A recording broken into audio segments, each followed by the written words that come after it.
arm splints or whatever, and immediately turn those in for gear. Hey everyone, I'm so excited to share a all new season of World of Dance with you right here on YouTube. Here's a sneak peek of our first episode. Check it out. I'm pretty excited for season 4. We're revamping the show in so many different ways. It's like the first season all over again. The idea behind them auditioning at a warehouse is that there has to be a sense that you earn to get onto the big stage. When I was rehearsing for the Super Bowl, I spent literally every day for weeks and months rehearsing with my dancers. It's a big audience. You need to think about like what fantasy we can create, because that's where the raw talent shines. That's where.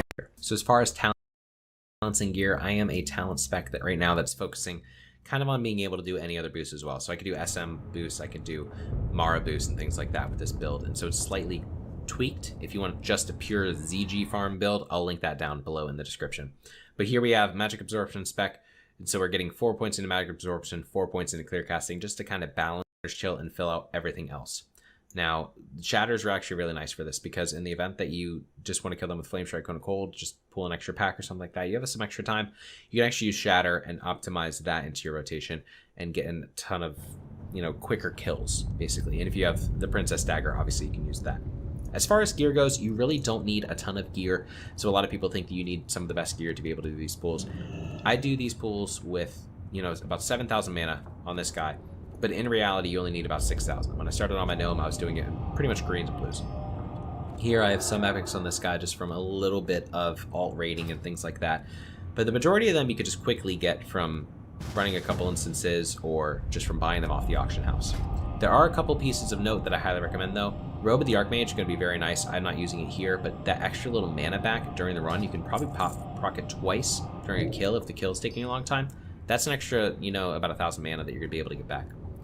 Fire Ruby, another highly recommended thing. 3-minute cooldown, so it's basically like an extra mana pot. Gives you 1 to 500 mana. This is something you just get from the Sunken Temple Mage class quest, and it really helps out with being able to get some extra mana back. Very nice. Highly recommend picking up this as well if you haven't done the ST Mage quest, or if you haven't at least picked the other options you could get from there. As far as resetting goes, once we're ready to reset the instance, have your alt in the instance. You don't need 2 accounts, but if you have 2 accounts, it's going to be faster. Log out on all the tunes that are inside the instance. Log over to the alt. Wait for lead to transfer, or in this case, if you have 2 accounts, just have leadership on the alt. Go to the alt, reset all the instances, reset the instances, and then you'll be right back at the start, ready to go back through for another run through. Alright everyone, that wraps up today's video. I hope you all enjoyed it, and if you did, please subscribe and leave a like and a comment below to let me know so. And if you guys have any other ideas for any other videos, please let me know in the comments below. Also check out the description for the Twitch where I do all this live, and also for my Twitter and Discord where you guys can be notified.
How are you? Safe?